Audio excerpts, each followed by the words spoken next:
Hello दोस्तों, easy accounting में आपका स्वागत है। जो यहाँ पर नए हैं हम उनको बताना चाहते हैं कि इजी अकाउंटिंग इंडिया का पहला ऐसे ईआरपी सिस्टम और जीएसटी इनेबल्ड अकाउंटिंग सॉफ्टवेयर है जो वॉइस रिकॉग्निशन टेक्नोलॉजी पे बेस्ड है, दैट इज पूरी तरह से वॉइस कंट्रोल्ड है। इसके साथ ही इजी अकाउंटिंग में ऐसे बहुत से यूनिक फीचर्स हैं जो शायद आपने आज तक नहीं देखा होगा। ये बहुत ही इजी एंड सिंप्लीफाइड है जिसे कोई भी कभी भी दुनिया में कहीं से भी मोबाइल या कंप्यूटर से एक्सेस कर सकता है। और डिटेल्स के लिए आप डिस्क्रिप्शन में दिए गए वीडियोस को देख सकते हैं। Now let's continue. आज के वीडियो में हम देखेंगे सेल इनवॉइस और डिलीवरी चालान या डिलीवरी नोट कैसे क्रिएट या मॉडिफाई करें। साथ ही हम देखेंगे कि कैसे डिलीवरी चालान को सेल इनवॉइस में ऑटोमेटिकली कन्वर्ट करें और डिस्प्ले सेल या डिलीवरी चालान और भी बहुत कुछ। तो सेल इनवॉइस पैनल वो पैनल है जो कि सॉफ्टवेयर में सबसे ज्यादा यूज होता है। सेल इनवॉइस के लिए आप यहाँ बिलिंग ऑप्शन पर क्लिक कर सकते हैं या Ctrl+S प्रेस कर सकते हैं, या फिर आप बिलिंग, क्रिएट सेल, बिलिंग करो या सेल करो भी बोल सकते हैं।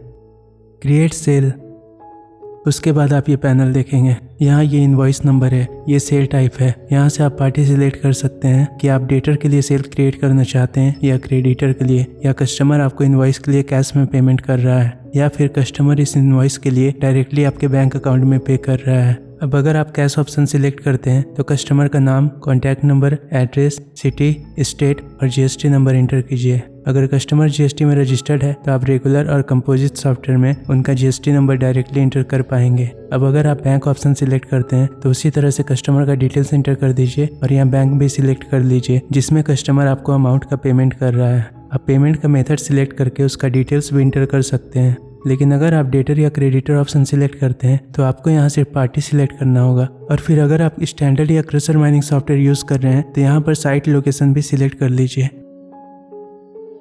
आप डिफरेंट फिल्टर ऑप्शंस का यूज करके यहाँ पर पार्टी को सर्च भी कर सकते हैं।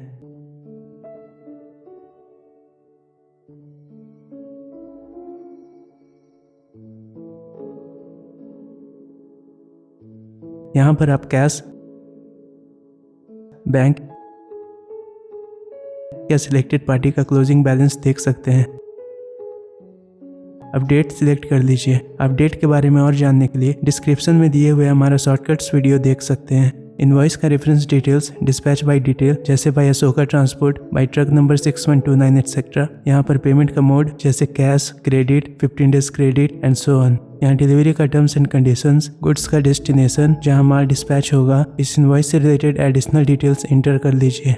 और अगर आप क्रशर माइनिंग सॉफ्टवेयर यूज कर रहे हैं तो आप किलोमीटर में डिस्टेंस भी इंटर कर पाएंगे। अब चलिए देखते हैं कि इन डिटेल्स को वॉइस कमांड से कैसे इंटर करना है। यहाँ सेल टाइप सिलेक्ट करने के लिए आप कैश, डेबिट, डेटर, क्रेडिट या क्रेडिटर और फिर नाम बोल सकते हैं इस तरह से। डेबिट विमल, कैश रजत मिश्रा, एड्रेस सेवा सदन, सिटी जमशेदपुर। अब अगर यहाँ पर डेटर या क्रेडिटर सिलेक्टेड है और आप पार्टी चेंज करना चाहते हैं तो आप पार्टी बोलकर नाम बोल सकते हैं जैसे पार्टी नटराज। और standard and crusher mining software में साइट लोकेशन चेंज करने के लिए आप लोकेशन बोल सकते हैं जैसे लोकेशन रांची। अब अगर यहाँ पर कैश या बैंक सिलेक्ट किया हुआ है तो नाम इंटर या चेंज करने के लिए आप नाम, कॉन्टैक्ट नंबर के लिए कॉन्टैक्ट या मोबाइल, इसके लिए एड्रेस, इसके लिए सिटी और इसके लिए स्टेट बोल सकते हैं। Name Mohan Sharma, address upper बाजार, city Jaipur, state Rajasthan, mobile 6904273059। Date change करने के लिए आप इस तरह से बोल सकते हैं डेट 9 जुलाई। और आज की डेट के लिए आप बोल सकते हैं डेट टुडे। करेंट मंथ की डेट के लिए आप सिर्फ डेट बोल सकते हैं जैसे डेट 9 या डेट 13। इसके लिए आप बोल सकते हैं रेफरेंस, डिस्पैच, मोड, इसके लिए टर्म या टर्म्स, डेस्टिनेशन, एडिशनल। और अगर आप क्रशर माइनिंग सॉफ्टवेयर यूज कर रहे हैं तो डिस्टेंस इंटर करने के लिए डिस्टेंस बोल सकते हैं इस तरह से। Reference 14 bundle, dispatch Ashoka transport, mode 10 days credit, term your terms and conditions, destination Udaipur, additional more details. Sale invoice में आइटम ऐड करने के लिए पहले यहाँ आइटम सिलेक्ट कीजिए। आप यहाँ क्लिक करके अलग अलग फिल्टर ऑप्शंस का यूज करके आइटम सर्च कर सकते हैं। आप आइटम सर्च करने के लिए सर्च बोल सकते हैं इस तरह से search finger ring. Filter options का यूज करने के लिए आप इस तरह से भी बोल सकते हैं जैसे search by type bangle, search by unit, search by brand Tanishq और भी बहुत से। यहाँ आप सर्च के वॉइस कमांड का लिस्ट देख सकते हैं। Search by type ear ring. अब यहाँ अगर आपके पास एक से ज़्यादा गोडाउन है तो वो गोडाउन सिलेक्ट कीजिए जहाँ से माल का सप्लाई होगा, और ये क्लोजिंग स्टॉक डिटेल सिलेक्ट किए हुए आइटम का है। यहाँ पर क्वांटिटी इंटर कीजिए, मैन्युफैक्चरर सिलेक्ट कीजिए। अगर आप किसी आइटम का मैन्युफैक्चरर शो नहीं करना चाहते हैं तो फिर नन सिलेक्ट कीजिए। अब बहुत ध्यान से समझिएगा, अगर सिलेक्ट किया हुआ आइटम रॉ मटेरियल आइटम है तो आपको मेटल वेट या स्टोन वेट इंटर करना होगा, और साथ ही आप उसका आइटम रेट डायरेक्टली चेंज नहीं कर पाएंगे। लेकिन अगर सिलेक्ट किया हुआ आइटम सिंपल स्टॉक आइटम है तो आप इन दोनों वैल्यू में 0 इंटर कर सकते हैं, और साथ ही आप उस आइटम का रेट भी डायरेक्टली चेंज कर पाएंगे। अगर आपने स्टॉक आइटम वीडियो नहीं देखा है तो रॉ मटेरियल आइटम को समझने के लिए पहले उस वीडियो को देख लें। तो यहाँ मेटल का वेट, स्टोन का वेट इंटर कीजिए, गोल्ड प्योरिटी सिलेक्ट कीजिए। आपको इसके बारे में एक बात जान लेना चाहिए कि अगर सिलेक्ट किया हुआ रॉ मटेरियल आइटम है तो इसे चेंज करने के बाद मेटल का रेट भी इसके हिसाब से चेंज हो जाएगा। साथ ही अगर आप गोल्ड का प्योरिटी शो नहीं करना चाहते तो यहाँ 0 के सिलेक्ट कर सकते हैं। यहाँ मेटल का रेट, स्टोन का रेट और मेकिंग चार्ज पर ग्राम इंटर कीजिए। आप यहाँ वैल्यू या तो रेट में या फिर परसेंटेज में इंटर कर सकते हैं। यहाँ आपको एक बात का ध्यान रखना है कि अगर मेटल का वेट 1 से ज़्यादा है तो ठीक है, लेकिन अगर मेटल का वेट 1 से कम है तो ये मेकिंग चार्ज 1 से कैलकुलेट होगा। इसे समझने के लिए ये देखिए, यहाँ मेटल का वेट 1 से ज़्यादा है इसलिए मेकिंग चार्ज इस मेटल वेट से मल्टीप्लाई हो रहा है। लेकिन अगर हम मेटल का वेट 1 से कम इंटर करते हैं तो आप देख सकते हैं कि मेकिंग चार्ज 1 से मल्टीप्लाई हो रहा है। अब अगर सिलेक्ट किया हुआ रॉ मटेरियल आइटम नहीं है तो यहाँ आप उसका रेट इंटर कर सकते हैं। अब अगर आप आइटम पर डिस्काउंट देना चाहते हैं तो यहाँ डिस्काउंट को अमाउंट में या परसेंटेज में इंटर कीजिए, और यहाँ आप सिलेक्टेड आइटम का फाइनल अमाउंट देख सकते हैं। अब आइटम को इनवॉइस में ऐड करने के लिए सिंपली ऐड आइटम पर क्लिक कर दीजिए।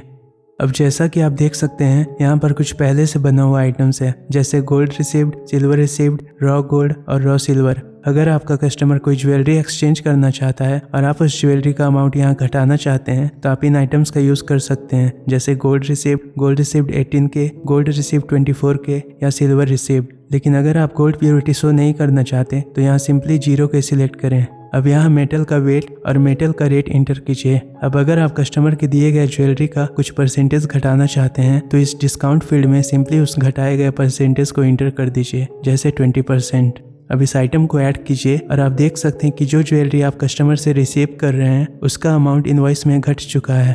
अब चलिए देखते हैं कि कैसे वॉइस कमांड का यूज़ करके इनवॉइस में आइटम ऐड करते हैं। तो ये बहुत ही ईजी है। आइटम सिलेक्ट करने के लिए आप आइटम और फिर आइटम का नाम बोल सकते हैं। गोडाउन चेंज करने के लिए बोलिए वेयर हाउस या गोडाउन। क्वांटिटी के लिए आप क्वांटिटी बोल सकते हैं। मैन्युफैक्चरर सिलेक्ट करने के लिए ब्रांड बोल सकते हैं। मेटल वेट के लिए आप मेटल वेट या वेट बोल सकते हैं। स्टोन वेट के लिए स्टोन बोल सकते हैं। गोल्ड प्योरिटी के लिए गोल्ड बोल सकते हैं। मेटल रेट के लिए बोलिए मेटल रेट या मेटल। स्टोन रेट के लिए बोलिए स्टोन रेट। मेकिंग चार्ज के लिए आप बोल सकते हैं मेकिंग चार्ज या मेकिंग। आइटम रेट के लिए आप रेट बोल सकते हैं। डिस्काउंट के लिए बोलिए डिस्काउंट। आप इन सारे कमांड्स को एक साथ बोल सकते हैं इस तरह से। Item turtle ring. Item gold received 18। Item नथिया। Weight 4.869, gold 18, metal 4300, making 300, discount 15%। Weight 9.65, stone 3.238, rate 33500, discount 6500, making 550। Weight 8.65, gold 18, discount 5%, next. और अगर आप इस फाइनल अमाउंट एलिमेंट में आना चाहते हैं तो लास्ट में बोले नेक्स्ट, इस तरह से। Weight 14.692, rate 37,000, copy item. और अगर आप आइटम को ऐड करना चाहते हैं तो लास्ट में ऐड आइटम या कॉपी आइटम बोल सकते हैं इस तरह से। अब अगर आइटम का डिटेल्स ओके है और आप वॉइस कमांड का यूज़ करके सिर्फ आइटम को ऐड करना चाहते हैं तो ऐड आइटम या कॉपी आइटम बोल सकते हैं। अब अगर आप इनवॉइस में कोई लेजर ऐड करना चाहते हैं, जैसे अगर आप इस इनवॉइस में डिस्काउंट देना चाहते हैं तो आप इस डिस्काउंट अलाउड लेजर को ऐड कर सकते हैं, या फिर फ्रेट या भाड़ा चार्ज करने के लिए आप इस फ्रेट लेजर को ऐड कर सकते हैं। इसी तरह से आप लेबर चार्ज या ट्रांसपोर्ट चार्ज या कोई और भी लेजर ऐड कर सकते हैं। तो इसके लिए लेजर सिलेक्ट कीजिए, अमाउंट इंटर कीजिए और ऐड पर क्लिक कर दीजिए। आप इसे वॉइस कमांड से भी कर सकते हैं। इसके लिए अकाउंट या लेजर बोलिए, इसके लिए अमाउंट, और इस ऐड बटन को क्लिक करने के लिए ऐड लेजर या ऐड अकाउंट बोलिए। इस तरह से ledger discount amount 500 add ledger. अब इस इनवॉइस के लिए नरेशन या रिमार्क्स इंटर करने के लिए आप रिमार्क बोल सकते हैं या आप रिमार्क्स यहाँ लिख सकते हैं इस तरह से। Remark, this is the remarks for this invoice, so inter your narration here. अब अगर आप इस इनवॉइस को बस सिंपली सेव करना चाहते हैं तो डन पर क्लिक कीजिए, या फिर आप सेल कंप्लीट या सेल हो गया भी बोल सकते हैं। और अगर आप इस इनवॉइस को सेव करके बिल का प्रिंट निकालना चाहते हैं तो आप इस प्रिंट बटन पर क्लिक कर सकते हैं, या फिर प्रिंट सेल या प्रिंट बिल भी बोल सकते हैं। और अगर आप इस इनवॉइस को सेव करके इस बिल को ईमेल करना चाहते हैं तो आप इस ईमेल बटन पर क्लिक कर सकते हैं, या फिर ईमेल इनवॉइस भी बोल सकते हैं। Print bill. Invoice successfully created.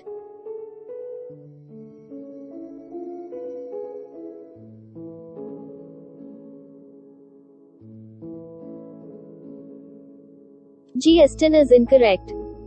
अब अगर आप यहाँ इस पैनल में ऐड किए हुए इन सारे डिटेल्स को क्लियर करना चाहते हैं तो आप इस क्लियर बटन पर क्लिक कर सकते हैं। Want to clear invoice? अब आप देख सकते हैं कि टेबल के सारे डिटेल्स के साथ साथ बिलिंग इन्फॉर्मेशन भी क्लियर हो चुका है। आप क्लियर बिल या क्लियर इनवॉइस भी बोल सकते हैं।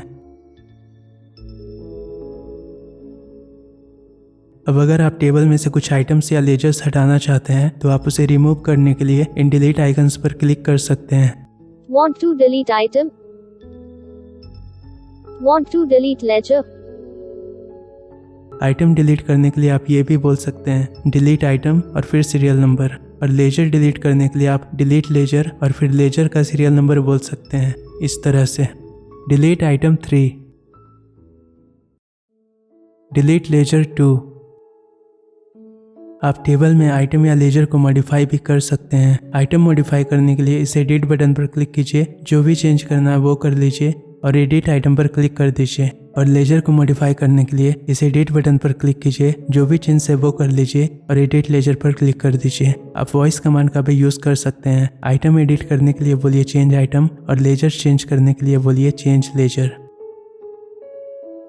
एडिट आइटम बटन क्लिक करने के लिए आप आइटम एडिट कंप्लीट या आइटम एडिट हो गया बोल सकते हैं, और एडिट लेजर बटन क्लिक करने के लिए आप लेजर एडिट कंप्लीट या लेजर एडिट हो गया बोल सकते हैं। आइटम का मॉडिफिकेशन कैंसिल करने के लिए इस कैंसिल बटन पर क्लिक कीजिए या कैंसिल एडिट आइटम बोलिए। और अगर आप लेजर का मॉडिफिकेशन कैंसिल करना चाहते हैं तो इस कैंसिल बटन पर क्लिक कीजिए या फिर कैंसिल एडिट लेजर या कैंसिल एडिट अकाउंट भी बोल सकते हैं। अब अगर आप इनवॉइस के लिए पेड किए हुए अमाउंट का डिटेल शो करना चाहते हैं तो आप वो अमाउंट यहाँ इंटर कर सकते हैं। मान लीजिए आप किसी पार्टी के लिए इनवॉइस का बिलिंग कर रहे हैं और आपको उसने उस इनवॉइस के लिए कुछ अमाउंट पे कर दिया है, तो आप वो अमाउंट यहाँ इंटर कर सकते हैं। उसके बाद इस इनवॉइस में पेड अमाउंट और ड्यूज अमाउंट का डिटेल भी शो होने लगेगा। हालांकि आपको रिसीव किए हुए अमाउंट का वाउचर रिसिप्ट पैनल में सेम डेट के साथ मैनुअली क्रिएट करना पड़ेगा। Receipt successfully created. आप यहाँ अमाउंट इंटर करने के लिए वॉइस कमांड एडवांस का भी यूज कर सकते हैं। अब इसे देखिए, अगर आप किसी कैश कस्टमर के लिए इनवॉइस का बिलिंग कर रहे हैं तो आप इन ऑप्शंस को देख पाएंगे। यहाँ आप कस्टमर ने जो अमाउंट पेड किया है वो इंटर कर सकते हैं और फिर आप तुरंत वो अमाउंट देख पाएंगे जो आपको वापस करना है। यहाँ कस्टमर के द्वारा पेड किए हुए अमाउंट को इंटर करने के लिए आप पेड अमाउंट भी बोल सकते हैं। Paid amount 1600। अब चलिए डिलीवरी चालान या डिलीवरी नोट देखते हैं। तो डिलीवरी चालान है क्या? बहुत से केस में एक कंपनी किसी पार्टी को बार बार माल डिलीवर करती है या सेल करती है, तो उस केस में हर डिलीवरी के लिए इनवॉइस क्रिएट करने के बजाय वो डिलीवर किए हुए गुड्स के लिए डिलीवरी नोट इशू करती है और फिर हर सप्ताह या 15 दिन के बाद उन डिलीवरी चालान के थ्रू डिलीवर किए हुए गुड्स के लिए एक सिंगल इनवॉइस क्रिएट करती है। यहाँ हम देखेंगे कि कैसे डिलीवरी चालान क्रिएट करके उन चालान्स के लिए ऑटोमेटिकली एक इनवॉइस क्रिएट करें। तो डिलीवरी चालान क्रिएशन पैनल के लिए आप यहाँ क्रिएशन सेक्शन में डिलीवरी चालान पर क्लिक कर सकते हैं। आप क्रिएट डिलीवरी चालान, क्रिएट डिलीवरी नोट, डिलीवरी चालान करो या डिलीवरी नोट करो भी बोल सकते हैं। डिलीवरी नोट करो।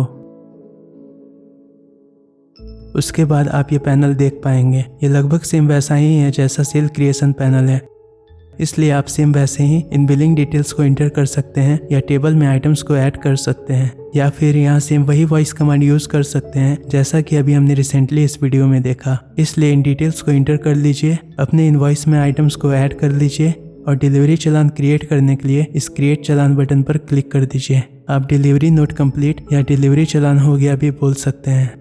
Delivery challan successfully created. अब आप देख सकते हैं कि आइटम्स का क्वांटिटी आपके स्टॉक से घट चुका है।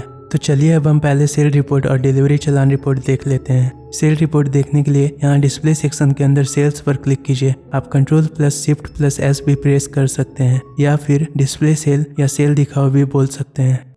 डिस्प्ले सेल, यहाँ डेट क्राइटेरिया सिलेक्ट करें कि आप ऑल टाइम का रिपोर्ट चाहते हैं या किसी स्पेसिफिक मंथ का चाहते हैं या किसी डेट पीरियड के बीच का चाहते हैं। आप डेट क्राइटेरिया को वॉइस कमांड से चेंज कर सकते हैं। ऑल टाइम के लिए बोले डेट ऑल, किसी स्पेसिफिक मंथ के लिए मंथ, फिर मंथ नेम जैसे मंथ जनवरी, किसी स्पेसिफिक डेट के लिए बोले डेट और फिर आपका डेट जैसे डेट 9 जुलाई।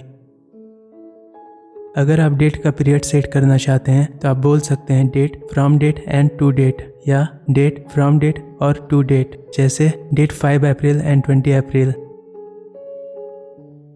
या आप ऐसे भी बोल सकते हैं डेट 1 मई और 30 सितंबर।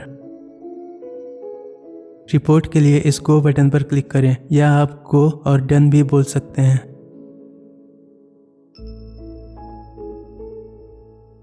अब आप सेल का लिस्ट देख सकते हैं। किसी इनवॉइस को देखने के लिए इनवॉइस नंबर पर क्लिक कीजिए या आप शो नंबर और फिर सीरियल नंबर बोल सकते हैं इस तरह से। शो नंबर 4, ये रहा आपका इनवॉइस। इस इनवॉइस को प्रिंट करने के लिए प्रिंट पर क्लिक करें या इनवॉइस को ईमेल करने के लिए ईमेल पर क्लिक करें। अगर आप इनवॉइस का ओरिजिनल, डुप्लीकेट और ट्रिप्लिकेट कॉपी चाहते हैं तो आप वो यहाँ से कर सकते हैं। चलिए इसे देखते हैं। ओरिजिनल और डुप्लीकेट दोनों कॉपी के लिए यहाँ क्लिक करें और इन तीनों कॉपी के लिए इस पर क्लिक करें। अब अगर आप इनवॉइस में अपना स्टाम्प या सिग्नेचर शो करना चाहते हैं तो आप वो यहाँ से कर सकते हैं। आप अपने स्टाम्प और सिग्नेचर इमेज अपलोड पैनल से अपलोड कर सकते हैं। यहाँ आप आइटम टेबल में किसी भी रो को हाईलाइट करने के लिए उस पर क्लिक कर सकते हैं और उसे फिर से वापस नॉर्मल बनाने के लिए दोबारा क्लिक करें। आप अपना माउस क्वांटिटी पर ले जाकर वो गोडाउन देख सकते हैं जहाँ से स्टॉक आइटम सप्लाई हुआ है।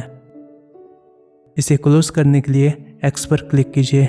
अगर आप किसी भी रो को हाईलाइट करना चाहते हैं तो उस पर क्लिक कर सकते हैं और उसे वापस नॉर्मल बनाने के लिए फिर से क्लिक कीजिए। किसी भी सेल इनवॉइस को कैंसिल करने के लिए इस डिलीट बटन पर क्लिक कीजिए या आप डिलीट नंबर वॉइस कमांड भी यूज कर सकते हैं। किसी भी सेल इनवॉइस को मॉडिफाई करने के लिए एडिट बटन पर क्लिक कीजिए या फिर आप चेंज नंबर बोल सकते हैं इस तरह से।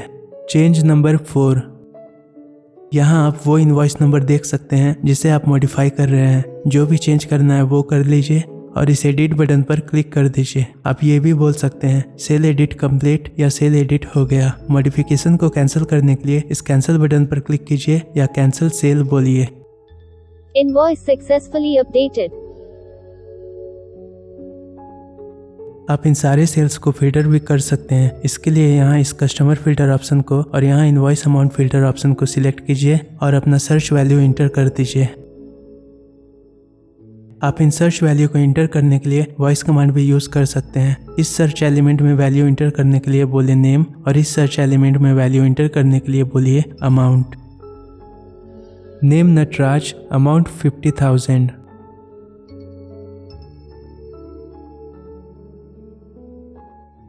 इस लेजर नेम फिल्टर को क्लियर करने के लिए बोले नेम क्लियर और इस इनवॉइस अमाउंट फिल्टर को क्लियर करने के लिए बोले अमाउंट क्लियर इस तरह से। Name clear, amount clear.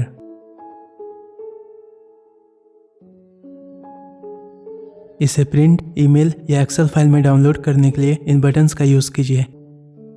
अब डिलीवरी चालान का रिपोर्ट देखने के लिए डिस्प्ले सब मेन्यू के अंदर इस डिलीवरी चालान ऑप्शन पर क्लिक कीजिए या फिर display delivery note, display delivery challan, delivery note दिखाओ या डिलीवरी चालान दिखाओ भी बोल सकते हैं। डेट क्राइटेरिया सिलेक्ट कर लीजिए और डिलीवरी रिपोर्ट को फिल्टर करने के लिए इन ऑप्शंस का यूज कीजिए। फिर गो पर क्लिक कर दीजिए। यहाँ आप वो सारी चीजें कर सकते हैं जो अभी हमने डिस्प्ले सेल पैनल में किया था और आप वो सारे वॉइस कमांड भी यूज कर सकते हैं जो हमने डिस्प्ले सेल पैनल के लिए यूज किया था। अब चलिए देखते हैं कि हम कैसे ऑटोमेटिकली डिलीवरी नोट से इनवॉइस क्रिएट कर सकते हैं। तो उसके लिए पहले पार्टी सिलेक्ट कीजिए, फिर यहाँ चालान टाइप में पेंडिंग सिलेक्ट कीजिए और गो पर क्लिक कर दीजिए। अब यहाँ आप इन चेक बॉक्सेस को देख पाएंगे, तो उन सारे डिलीवरी चालान्स को चेक कर लीजिए जिसके लिए आप इनवॉइस क्रिएट करना चाहते हैं। आप इन सभी को एक साथ सिलेक्ट कर सकते हैं। इन सब को सिलेक्ट करने के लिए इस पर क्लिक कीजिए और इन सब को डीसिलेक्ट करने के लिए फिर से क्लिक कीजिए। जब आप सारे डिलीवरी नोट्स को चेक कर लेंगे तो स्टैंडर्ड और क्रशर माइनिंग सॉफ्टवेयर में आप इस ऑप्शन को देख पाएंगे, ग्रुप वाइज या आइटम वाइज। तो जैसा कि आप जानते हैं कि बाकी सभी सॉफ्टवेयर में जब आप डिलीवरी नोट से इनवॉइस क्रिएट करते हैं तो वो उन डिलीवरी नोट्स के सारे आइटम्स को 1 बाय 1 शो करता है। एग्जाम्पल के लिए अगर 10 डिलीवरी नोट में आपने हर डिलीवरी चलान में 10 आइटम ऐड किया है तो उन डिलीवरी चलान्स का इनवॉइस क्रिएट करने पर आप देखेंगे कि उस इनवॉइस में 10x10 मतलब 100 आइटम्स ऐड किया हुआ है। लेकिन यहाँ आप ऐसा कर सकते हैं और साथ ही उन सारे आइटम्स को ग्रुप भी कर सकते हैं ताकि वहाँ सिर्फ 10 आइटम्स दिखे और सभी सेम आइटम्स की क्वांटिटी को आपस में ऐड कर दे। लेकिन इसके लिए आइटम का रेट और गोडाउन सेम होना चाहिए। इन सिलेक्टेड डिलीवरी चलान्स का इनवॉइस क्रिएट करने के लिए इस बटन पर क्लिक कीजिए। पहले हम आइटम वाइज ऑप्शन के साथ इनवॉइस क्रिएट करते हैं। आप देख सकते हैं कि सारा आइटम्स एक एक करके ऐड हुआ है। अब चलिए ग्रुप वाइज ऑप्शन के साथ उन डिलीवरी चलान से इनवॉइस क्रिएट करते हैं। आप देख सकते हैं कि सभी सेम आइटम्स जिनका रेट और गोडाउन सेम है वो आपस में ग्रुप हो गए हैं और उन आइटम्स का सारा क्वांटिटी यहाँ इस सिंगल रो में है। यहाँ आप सेल का टाइप या पार्टी लेजर चेंज नहीं कर सकते, लेकिन आप साइट लोकेशन चेंज कर सकते हैं। यहाँ आप सारे डिलीवरी नोट का लिस्ट और इस इनवॉइस को क्रिएट करने के लिए यूज होने वाले चलान्स का टोटल भी देख सकते हैं। यहाँ फिर से आप कोई भी आइटम को ऐड या डिलीट नहीं कर सकते, लेकिन आप किसी भी आइटम का रेट या डिस्काउंट से रिलेटेड ऑप्शंस को चेंज कर सकते हैं। आप यहाँ लेजर को ऐड, रिमूव या एडिट भी कर सकते हैं। यहाँ आप इस इनवॉइस के लिए टोटल पेड किए गए अमाउंट को भी चेंज कर सकते हैं और इनवॉइस को क्रिएट करने के लिए सिंपली प्रिंट, ईमेल या डन पर क्लिक कर दीजिए। Invoice successfully created. अब आप देख सकते हैं कि आइटम का क्वांटिटी स्टॉक से कम नहीं हुआ क्योंकि ये तब कम हो गया था जब हमने इनका डिलीवरी चलान्स क्रिएट किया था। अब जब आप वैसे इनवॉइस को देखेंगे या प्रिंट करेंगे जो कि डिलीवरी नोट से क्रिएट हुआ है तो आप उस इनवॉइस के सारे डिलीवरी चलान का डिटेल्स भी देख पाएंगे या प्रिंट कर पाएंगे। आपको अपने दिमाग में इस बात का खास ध्यान रखना है कि जब फाइनेंशियल ईयर खत्म होता है और आप उस फाइनेंशियल ईयर के डेटा को अगले फाइनेंशियल ईयर में इंपोर्ट कर रहे हैं तो वैसा करने से पहले आपने अपने सभी पेंडिंग डिलीवरी चलान्स के लिए सेल इनवॉइस और रिसिप्ट चलान्स के लिए परचेज इनवॉइस क्रिएट कर लिया है और कोई भी चलान पेंडिंग नहीं है। That's it. Thanks for watching. और आखिरकार हम आपको बताना चाहते हैं कि अगर आप अपना dream project that is software और वेब एप्लीकेशन को रियलिटी में डेवलप करवाना चाहते हैं तो आप हमें कॉल कर सकते हैं या फिर एप्लीकेशन रिक्वेस्ट भेज सकते हैं, क्योंकि हम आपको 100% सेटिस्फैक्शन गारंटी देते हैं। इसके साथ ही आप अपने प्रोजेक्ट का payment EMI that is easy monthly instalment में कर सकते हैं, वो भी 0% इंटरेस्ट के साथ। तो अब इंतजार किस बात का, ये टाइम आपके ड्रीम को रियल लाइफ में बदलने का है।